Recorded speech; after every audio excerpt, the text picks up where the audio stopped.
हमारे इस खूबसूरत शाम में अभी हम छोटा सा एक डिस्कशन करेंगे, क्योंकि तेलंगाना इलेक्शन को लेकर इस समय देश भर की निगाहें हैं। जाहिर तौर पर इस समय हैदराबाद में क्या चल रहा है, जाहिर तौर पर सब लोग इस पर नजर लगाए बैठे हुए हैं, और इसीलिए इस महाखास डिबेट को ध्यान में रखते हुए हम इस समय अपने जो खास मेहमान हैं उनको बुलाना चाहेंगे। मैं इस समय बुलाऊंगा टीआरएस पार्टी के सेक्रेटरी जनरल श्री डॉक्टर के केशव राव साहब का। प्लीज के केशव राव साहब, please come on the stage. Please sir, please sir, के केशव राव साहब, please come on the stage.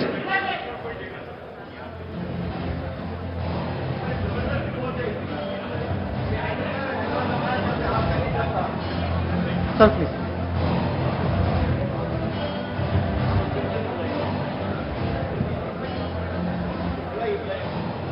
हमारे दूसरे खास मेहमान बीजेपी के राष्ट्रीय प्रवक्ता जीवीएल नरसिम्हा राव जी, मैं उनसे रिक्वेस्ट करूंगा please come on the stage sir.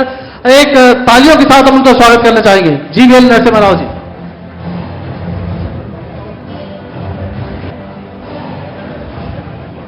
Thank you sir.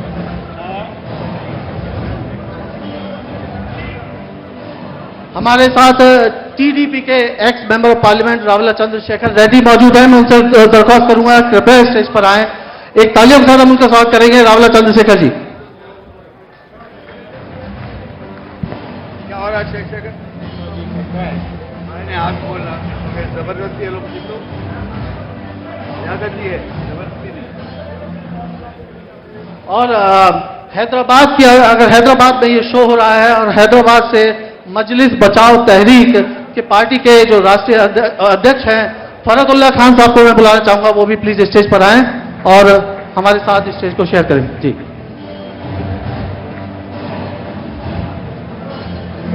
बहुत स्वागत।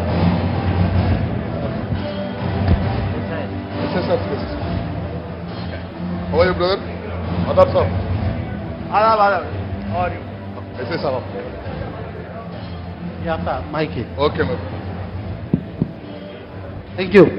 तो ये खास शाम और हमारे इतने खास चार मेहमान, सीधे हम मुद्दे से शुरुआत करेंगे और वक्त बहुत कम है हमारे पास। जाहिर तौर पर इस समय चुनाव हैं और आप सभी जानते हैं कि इस चुनावी व्यवस्था के मौसम में, इस समय में जो वक्त निकाल के हमारे बीच में हमारे ये खास मेहमान आए हैं, हम तहे दिल से इनके शुक्रगुजार हैं। मैं शुरुआत करूंगा सबसे पहले डॉक्टर के केशव राव साहब से। सर, चुनाव टीआरएस की गवर्नमेंट है और आप फिर से 4.5 साल में ही चुनाव में उतर गए, बहुत कॉन्फिडेंस है। क्या आपको लगता है कि जिस दिन आपने असेंबली को डिसॉल्व किया उस दिन और आज के दिन में क्या कुछ किसी तरह का दबाव महसूस कर रहे हैं? बिकॉज कांग्रेस, टीडीपी और टीजेएस, ये 3 पार्टियां एक साथ एक ही मंच पर आ चुकी हैं और सीपीआई भी इसमें शामिल है, तो जाहिर तौर पर ये महाकुटुंबी है, कहीं ना कहीं से एक दबाव तो महसूस हो रहा होगा। क्या स्थिति है? ना पहले दिन था या आज है, कभी हम दबाव फेलछी नहीं करे हैं। जिस दिन डिसॉल्व किए उस दिन जीतने के लिए डिसॉल्व किए। अब जो चल रहा है माहौल जीतने के लिए, इसीलिए दबाव के बाद ये नया दिख रहा है, मुझे नया रहेगा। कितनी सीटें? आज भी वही स्टैंड है कुछ, क्योंकि केसीआर साहब का एक बयान अभी कुछ दिन पहले आया, उन्होंने बोला कि अगर आप मुझे नहीं जिताते हैं तो मैं अपने घर जाके सो जाता हूं, लेकिन फिर आप देख लीजिएगा आपको क्या करना है, आप लोग समझ लीजिए। इस बयान को काफी गंभीरता से लिया जा रहा है। उसका बयान का मतलब स्पिरिट लेना चाहिए आप लोग, वोट के ऊपर नहीं होता है। अगर स्पिरिट लिए तो ये मतलब है कि देखो अपन किसी हाल जीत रहे हैं, नंबर 1। नंबर 2, मैं घर जाता हूं तो आप खुद अपना काम करेंगे, मुझे कैसा तो भी इलेक्ट कराएंगे। जीवेल साहब, केशव राव साहब कह रहे हैं कि केसीआर जीत रहे हैं और इसलिए उसको इसी एसेंट में देखना चाहिए। आप क्या समझते हैं इस बयान का क्या मतलब है? पहली बार एक स्टेट का मुख्यमंत्री जो 4.5 साल शासन किया और समय से पहले इतने कॉन्फिडेंस में कि उसने अपने समय से पहले असेंबली डिसॉल्व कर दिया, और आज वो जब ये स्टेटमेंट दे रहा है, किस दृष्टि से देखते हैं? कहीं ना कहीं क्या बीजेपी का क्या स्टैंड है इस समय, और आपका पोजीशन क्या है इस समय? तेलंगाना में कितनी सीटें बीजेपी मान के चल रही है कि जो आप मानते हैं सच हकीकत क्या है? ये जो सिटिंग पोजीशन है इस पैनल का, इसमें मुझे एक कोने पे बिठाते तो अच्छा होता, क्योंकि ये तीनों एक ही गठबंधन के लोग हैं। अलग अलग पार्टी, अलग अलग गठबंधन होने की दावा कर रहे हैं, लेकिन असलियत यह है, आज प्रधानमंत्री जी ने भी अपनी सभाओं में कहा कि केसीआर जो आज के मुख्यमंत्री हैं, टीआरएस के महानेता हैं, वो भी एक यूपीए 1 में मंत्री के रूप में सोनिया गांधी जी के सरकार में काम किए थे। टीडीपी के साथ उनका गठबंधन था एक चुनाव में, 2009 के विधानसभा चुनाव में, और एमआईएम और टीआरएस के बीच में एक सीक्रेट अलायंस पहले से है। तो इसलिए ये तीनों चुनाव के बाद एक तरफ आने वाले लोग हैं। तो इसलिए असली जनता को, हम तेलंगाना जनता को यही बताना चाहते हैं, तो यदि विकल्प के रूप में जनता देख रही है, एक विकल्प के लिए एक माहौल है, बदलाव का माहौल है, वो बदलाव केवल भारतीय जनता पार्टी से संभव है। ये मैसेज लेकर के हम जनता के पास जा रहे हैं। कितनी सीटें एक्सपेक्ट, सच्चाई बताइएगा। ये देखिए, यहां एक त्रिशंकु विधानसभा बनने जा रही है। ये बिल्कुल इतना मैं इतना प्रोजेक्शन करने की स्थिति में हो, पर लेकिन किसी एक दल का सरकार नहीं बनेगा। इसलिए मुझे लगता है ये तीनों बाद में एक साथ मिलकर चुनाव के बाद सरकार बना सकते हैं, पर लेकिन हम जनता को एक विकल्प के रूप में हमें चुनने के लिए एक आश्वासन दे रहे हैं। रावेले चंद्रशेखर रेड्डी साहब के पास आऊंगा, लेकिन जीवीएल साहब बहुत इंपॉर्टेंट बात बोली कि त्रिशंकु सरकार बन रही है। त्रिशंकु सरकार बन रही है तो बीजेपी की पोजीशन क्या होगी? क्या टीआरएस, अगर टीआरएस वो जादुई आंकड़ा लाने में सफल ना हो पाई, ये मान लेते हैं, फर्ज कर लेते हैं, उस सूरत में क्या बीजेपी पोस्ट पोल अलायंस की कुछ तो संभावना नजर आ रही होगी? और क्या मिलकर अमित शाह साहब ने भी कहा था कि बीजेपी के बिना सरकार नहीं बनेगी। देखिए, मैंने कर्नाटक में सबने कर्नाटक के चुनाव देखे हैं, जिस प्रकार कांग्रेस के वहां मुख्यमंत्री सिद्धरामैया जी जो जेडीएस से निकल कर आए थे, उनके और जेडीएस के बीच में कभी सबको लगा है कभी एक अंडरस्टैंडिंग हो नहीं सकती है, लेकिन चुनाव के बाद क्योंकि इन सब की सोच और विचारधारा एक ही है, तो इसलिए हमें लगता है तो ये मिलेंगे। हम जनता को हमें बहुमत देने की आश्वासन दे रहे हैं, बहुमत देने की हम अपील कर रहे हैं। अंत में निर्णय जो होता है उसको हम बहुमत नहीं मिला तो टीआरएस को सपोर्ट नहीं करेगी, ये लॉक कर दिया जाए इसको, बिल्कुल साफ। रावेले चंद्रशेखर रेड्डी साहब क्या देखते हैं, क्या तस्वीर है? क्योंकि जाहिर तौर पर टीआरएस को पूरा कॉन्फिडेंस है कि वो सरकार बनाएगी। महाकुटुंबी जिनका आप विरोध कर रहे थे बहुत दिन से, कांग्रेस के खिलाफ टीडीपी खड़ी हुई, आज उसी कांग्रेस के साथ है। ये गठबंधन मजबूरी का गठबंधन है, और कहीं ना कहीं ये कहा जा रहा है कि आप टीडीपी जो अपना कार्डर है वो इससे लूज करेगी और कांग्रेस गेन करेगी। आपको नहीं लगता कि कहीं ये गड़बड़ हो गया, ये इसको कांग्रेस का साथ लेके गड़बड़ हो गया? अकेले लड़ते तो, क्योंकि ग्राउंड में अब आप जा रहे होंगे और आपको समझ में आ रहा होगा कुछ गड़बड़ हो गई, कुछ गलती हो गई, ऐसा एहसास हो रहा है? No, absolutely no. It is a inevitable alliance by virtue of misdeeds of KCR government, since he has not respected the constitution. He has demolished all the democratic organizations. He has not allowed the people even to stage a dharna.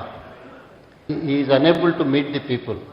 You know, there are two chief ministers in Andhra Pradesh, Chandrababu Naidu, Telangana, Chandrasekhar Rao. Andhra Pradesh chief minister, when he returns to his house, nobody knows. Telangana chief minister, when he comes out of his house, nobody knows. This is the basic difference in between these two chief ministers.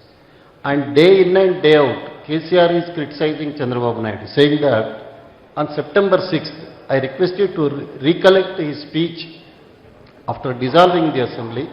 He has held a press conference wherein he has stated that Telugu Desam party is only 0.2% in Telangana. Kodandaram sir will not get even 500 people for his public meeting.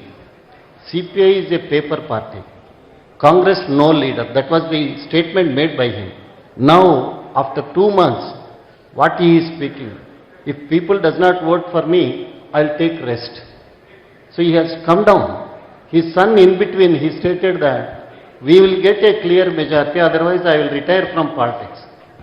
You want that only if you want to remain in politics, if power is given. Otherwise you want to retire. Whereas my party, I am proudly saying that I served the party as a simple, humble worker. I was a panchayat president. I served in parliament also. We never fight for power. We serve the people. KTR साहब हमारे मंच पर यहाँ पे बैठे हुए थे, उन्होंने कहा कि मोस्ट अपॉर्चुनिस्ट मैन है जो आपके जो नेता हैं। Definitely. हाँ I will Chandrababu again, Naidu, I sir. will again remind you, 2004, with whom KKR was there? He was with Congress party. 2009, he fought along with us. KCR himself contested from Mahbubnagar district, from where I come. He was in grand alliance with CPI, TDP, CPM.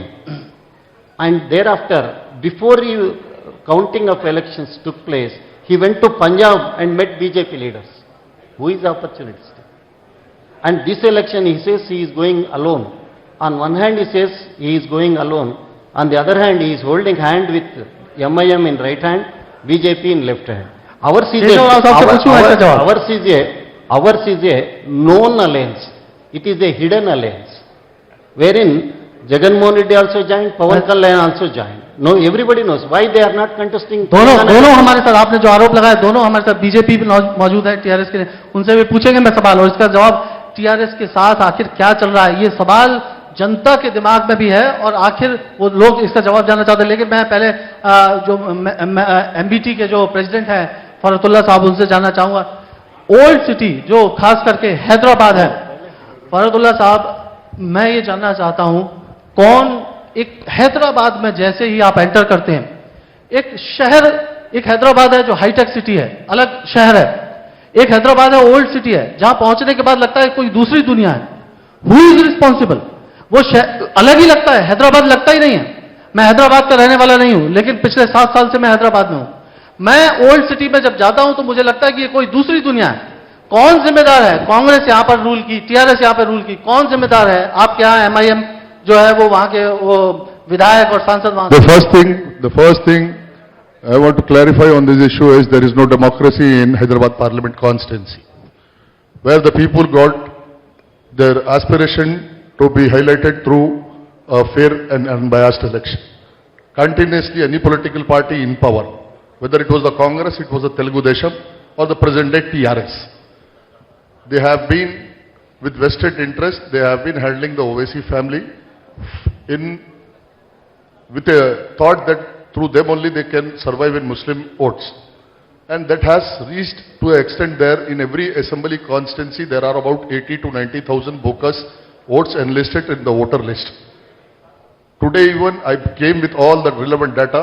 Since last 3 months I have been representing to the Election Commission of India, to the State Election Commission, to the GHMC Commissioner who is the DO nodal officer. In spite of that, the government of the TRS covertly is supporting the Owaisi family in not getting deleting the bogus votes. And whether as national parties are concerned, who claim to oppose them, at the ground level, they don't even field a polling agent at the polling agent to resist their bookkeeping. It's not democracy, it's mobocracy, and that is the basic crux where the democracy fails, that development fails. Today development has failed and the progress has taken place in the other part of Hyderabad because democracy has failed in Hyderabad Parliament constituency. And Mr. BJP spokesman, might be he is not informed that I am not from, I got my own party, Majlis Bachao Tehreek, and to top it all, I am the convener of Bahujana Left Front. I am no way connected with any other front. I got my own front of the SC, STs, BCs, minorities and the left. We are having around about 112 candidates contesting. That's it. बिल्कुल बिल्कुल। ये सवाल जो उन्होंने छोड़ा, हैदराबाद का एक हिस्सा जो है वो डेवलपमेंट नहीं हो पाया। टीडीपी भी बहुत समय तक रूल की और टीआरएस का भी शासन है, कांग्रेस का भी लंबे समय तक शासन रहा। लेकिन जाहिर तौर पर केशव राव साहब, एक जो बड़ा सवाल यह है, विकास तो मुद्दा है ही, चुनाव में जाहिर तौर पर विकास कितना हुआ, कैसे हुआ, वो मुद्दा होगा। लेकिन ये धीरे धीरे जैसे चुनाव के नजदीक जा रहे हैं, ये सवाल उठ रहा है कि सरकार अगर बनी, तेलंगाना में सरकार बनी और फुल मेजॉरिटी नहीं आई, तो किसके साथ किसका अलायंस होगा? टीआरएस, आप पहले कई बार संसद में टीआरएस बीजेपी के समर्थन में खड़ी होती या एनडीए या जो सरकार है नरेंद्र मोदी की, उनके समर्थन में खड़ी होती नजर आ रही है। अब आप अचानक, चूंकि आरोप यह है कि मुस्लिम्स के वोट लेने हैं, इस वजह से आप अचानक जो है अब आप लगातार बीजेपी को टारगेट कर रहे हैं, केसीआर टारगेट कर रहे हैं, और चूंकि वो मुस्लिम्स वोट के जरिए ही जो तेलंगाना में कुछ समीकरण बन सकते हैं, इस वजह से बीजेपी को आप अलहदा कर रहे हैं। लेकिन लोग कह रहे हैं कि कहीं ना कहीं गुंजाइश है, कुछ अंदर की बात, अंदर खाने की बात है, चल रही है। कतई ये सवाल पैदा ही नहीं होता कि हम लोग किसी के साथ एलएस में जाएंगे। पूछ लीजिए किसी आदमी को। अब रहा मेरे बुजुर्ग दोस्त हैं, अब नरसिम्हा साहब के लिए तो बोलना ही पड़ता। कल तक तो उनके साथ ही थे, तेलुगु देशम के साथ, अब टूट गए तो बोल रहे हैं कि ये तीनों एक हो जाएंगे। कौन किन के साथ होगा तीनों? आपके दो, एरोगेंस मत समझिए, मैं as I said no hypocrisy, आप 3 या 4 सीट आएंगे, आपको ज्यादा। आप इस इलेक्शन में एजेंडा के अंदर पार्टिसिपेट करना ही ठीक नहीं है। एजेंडा में पार्टिसिपेट कीजिए। What exactly we want, whether whoever is in the government, we must talk about it. Number 2, Chandrashekar, ये तारीख के आप लोग के बता रहा हूं, ये कोई चोरी की बात नहीं, कोई स्वीकृति नहीं है कि हम लोग एमआईएम के साथ नहीं हैं। एमआईएम के साथ हैं, वो हमारे फ्रेंडली पार्टी है, उनके साथ हैं। हम कैंडिडेट भी, हम अपने कैंडिडेट पे स्ट्रेस नहीं कर रहे हैं, उन पे स्ट्रेस कर रहे हैं। वो ओपन है। अगर उस ओपननेस को भी आप कुछ हिपोक्रेसी समझे तो समझिए, परवाह नहीं, क्योंकि हम कैंडिडेट लगाए हैं, इसलिए you have a right to say it is hypocrisy. But at the same time I am making it so clear to you now, I am Secretary General. And number 2, I am making so clear, he is my friend and I want him to win. He is my friendly party. I am wanting him to win 7 seats. Now, number 2, it is quite possible, उसमें strategy होती है, Muslims in other constituencies might perhaps vote for me. उसके लिए भी आप ही dictate मत कीजिए. So the day I want, I will free poll alliance, तो free poll alliance क्यों नहीं कर लिया उसके साथ? What you are saying is after the election, किसी ने कहा, मैं समझता हूं चंद्रशेखर ने कहा ये बात कि किसी आल लोग मिलके करेंगे, कोई नहीं, नरसिम्हा साहब ने कहा मिलके करेंगे, ये कतई नहीं होगा। We are, it is take it from me, not less than 80, that is more than 2/3 of the majority will come to TRS. That's all, that is an end of my all arguments and all my. नहीं, मेरा एक आग्रह है, केशवराव जी को मैं request करूंगा, आप आकर यहां बैठें, क्योंकि आप मित्र हैं, एक साथ बैठेंगे तो अच्छा होगा। क्योंकि चुनाव के पहले चंद्रबाबू नायडू जी ने केसीआर को फोन करके कहा, ये कई बार कह चुके हैं, चंद्रशेखर, मैंने केसीआर से अलायंस करने की बात छेड़ी, मुझे केसीआर के साथ, टीआरएस के साथ अलायंस करने के लिए मुझे, मेरा मन में बहुत चंद्रशेखर साहब, ये बात तो सच है, चुनाव के बाद तो मिलेंगे ही, हो नहीं पाया, हो नहीं तो चाहते थे। नहीं, किनसे कौन अलायंस कर? तो चंद्रबाबू नायडू ने केसीआर को फोन करके हम गठबंधन करना चाहते हैं, ऐसा आग्रह किया था, नहीं किया था? किया तो था। मैं समझ, दोनों ने इस बात की पुष्टि की। आप भी पुकारे मत, ठीक है, आपका मतलब है। इसलिए मैं कह रहा हूं, आप चुनाव के पहले नहीं मिल सके तो चुनाव के बाद बहुत आसानी से मिल जाएंगे। ये बहुत महत्वपूर्ण बात कह रहे हैं कि चुनाव के पहले टीआरएस और टीडीपी नहीं मिल सकते, वो टीआरएस पार्टी महाकुटुंबी छोड़ के, और आप कहीं ना कहीं छोड़ के नहीं, महाकुटुंबी पूरा आएगा। One thing is very clear, Aler encounter पे टीआरएस गवर्नमेंट ने, जो आलर एनकाउंटर हुआ उस पे ओवैसी ने आवाज नहीं उठाया, इसलिए टीआरएस पार्टी उनके साथ अलायंस कर रही। नौजवानों को जेल से निकाल के मार दिए, मार के, it was a violation of human rights and it was done under the TRS government, and the OIC family representing Muslims never raised the voice in the assembly, never represented, and that is the gift TRS party is giving. On Alar encountering, the TRS is supporting the OIC family, no Muslims are supporting.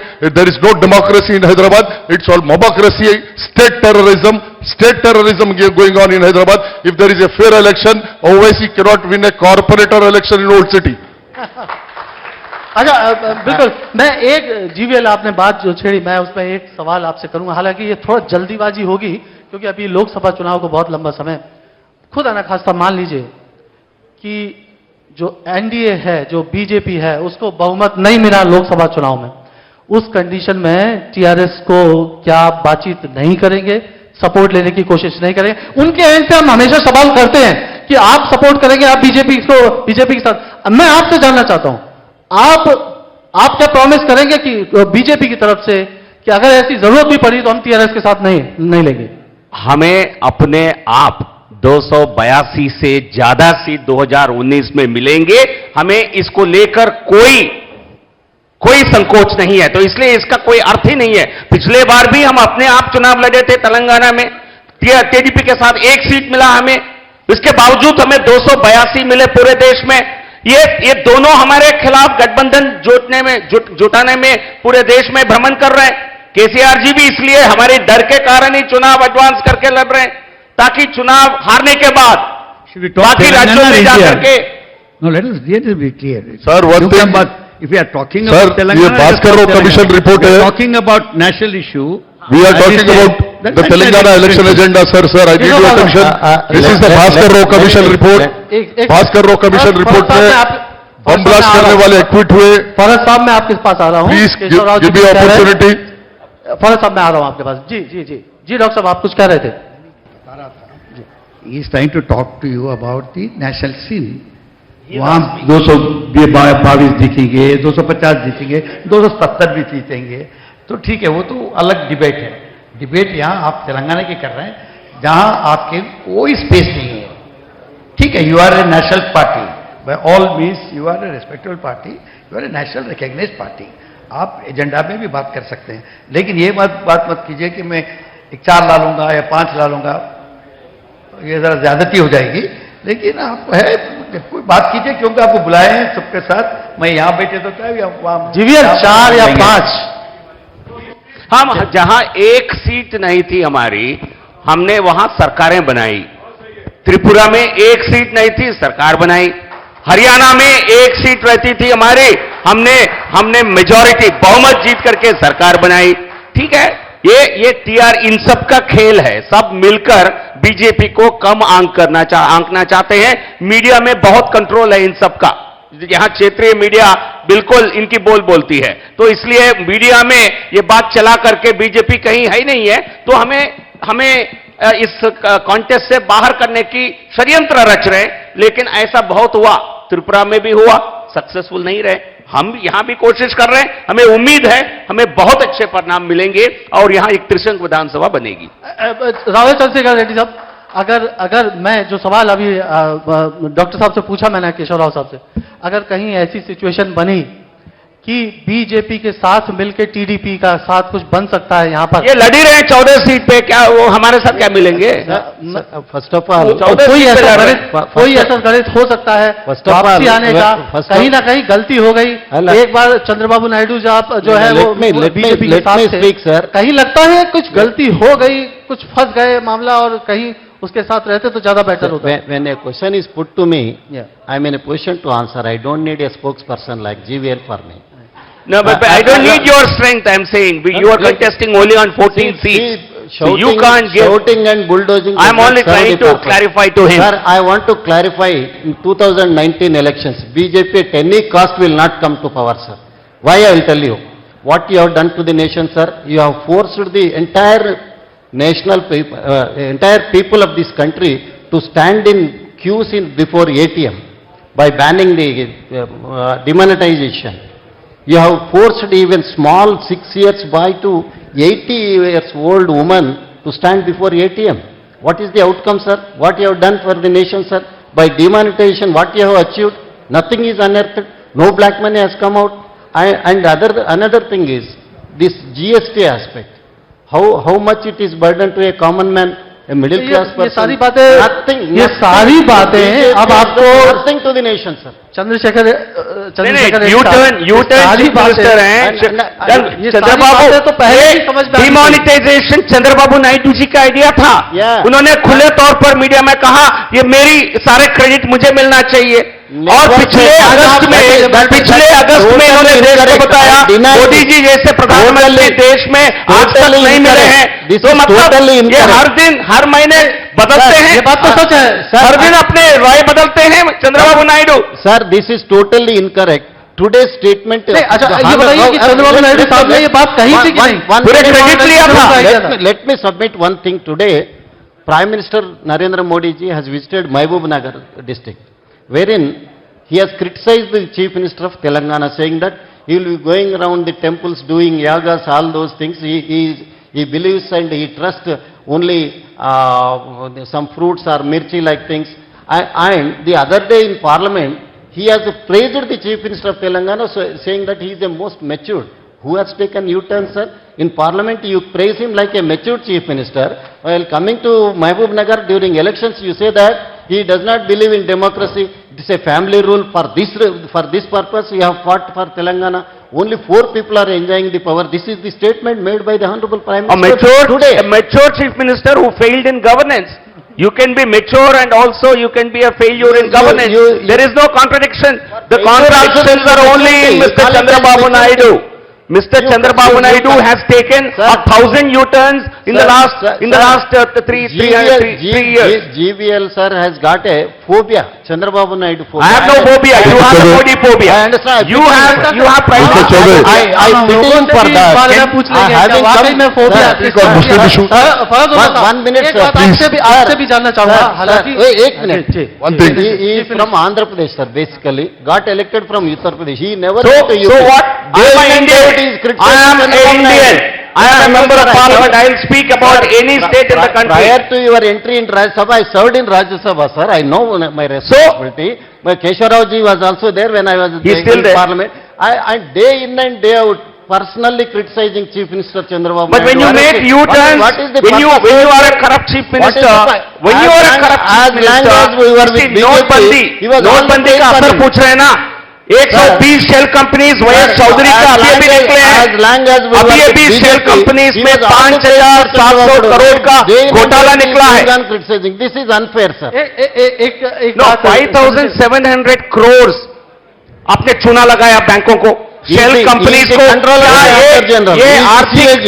ये आर्थिक जगत का सुधार नहीं है तो और क्या Sir, आपने जो घोटाला किया है वो expose कर रहे हैं There is a law, there is a system. There is you lot are of- not the authority. Chandrashekhar Reddy साहब Please. फरहद साहब को भी Let- बीच में we are a minority. We are a minority. Farhatullah साहब एक बात बताइए मुझे Sir. ये अगर ये सिचुएशन क्लियर मेजोरिटी नहीं आई जैसा कि टीआरएस Yes, दावा कर रही है कि yes, उनको मिल रहा yes, है yes. महाकुटुंबी कह रही है कि Yes, उनको yes. मिल रहा है Yes. मान लीजिए फर्ज करिए कि नहीं ऐसी सिचुएशन बनी एक एक सीट इंपॉर्टेंट हो जाएगी आप किस तरफ खड़े हैं मान लीजिए नहीं, आप- Basic- समझ लीजिए। मान लीजिए नहीं, डेफिनेटली जीत के आ रहे हम जीत के आ रहे हम केशव राव साहब हम जीत के आ रहे हाँ One thing is, based on issues we'll support. Muslim issue is the Waqf property. Central Waqf Council has given a report stating that 89% of the Waqf properties has been grabbed, looted, and the Central Waqf issue Council... based support आप BJP को भी करने को तैयार है अगर ऐसी नहीं, situation please, BJP is not going to form a government Telangana, one thing. BJP is not तो going दावा to. कर रहे हैं No, he as a political party can state anything. Based on issue, our priority is the Central Waqf Council report states that 90% of the Waqf properties has been grabbed and looted, and the Central Waqf Council has demanded for a CBI inquiry. And the properties are to the tune of 5 lakh crores. 5 lakh crores, it's one of the biggest scandal, and the TRS government is suppressing the facts, and the OIC family is very much involved in the Waqf scandal. And if this goes on, definitely there will be a new social realignment and things will change. The other thing is, I want to ask the honorable leader, Keshav Rao Sahab, he is from the old city. What he got to say on the Aler encounter, how Muslim youths were killed, Makkah Masjid bomb blast case, Asimanand Swami was acquitted. On this issue, what is your stand? What Muslim 12% reservation? We don't need 12% reservation. We don't need Shadi Mubarak. We don't need Biryani Ramzan. We want 5 lakh crores of Waqf properties. That is our stand. And that stand the OIC family cannot take in the interest of the minority. That is the fight we are fighting. And we are representing the oppressed and the suppressed Muslim community whose demand is the 5 lakh Waqf properties they want for their socio-economic development. And that is the demand of social justice. Keshav Rao साहब Now, one thing sure, very nice that you have raised this issue. I am not talking to you because I am leader of the TRS. I am talking to you because I am manifesto chairman. Sir? As far manifesto chairman, I am the person who wrote about your work property as far as my party's stand is concerned. We are going to give judicial powers to the work, the new Electorate. This one, we are giving commissionerate. Commissionerate. It will be Commissionerate. commissionerate. It will have judicial property. That is a demand since last 20 years. My father Amanullah Alright. Khan was demanding in the assembly I know, for a yes. collectorate. He was my very, very good friend. Kap Kering. Sir. He is a good friend of mine, so your father, that's what I'm telling you. So the question today is, we are giving commissionerate, it is our promise. Second thing, under the commissionerate there is going to be a directorate which will look after the CBI and other probes. because the... Sir, why don't you, the TRS government has ordered for a CBI inquiry into the Waqf scandal? Look, when I'm telling commissioner, let the commissioner decide. Let us not all of us... No, it is decide the cabinet really. who got to recommend the CBI But for a one thing CBI I'm telling inquiry. you, we have taken note of the work properties and work issue very seriously. That is why we said not work, there is a commissionerate, and under that there is a directorate, then we have judicial powers. These are three are going together. As well as any time we think there is something wanting, then we will fit in. There is no question. Please, my request, sir, can you declare a CBI for- inquiry in for- this?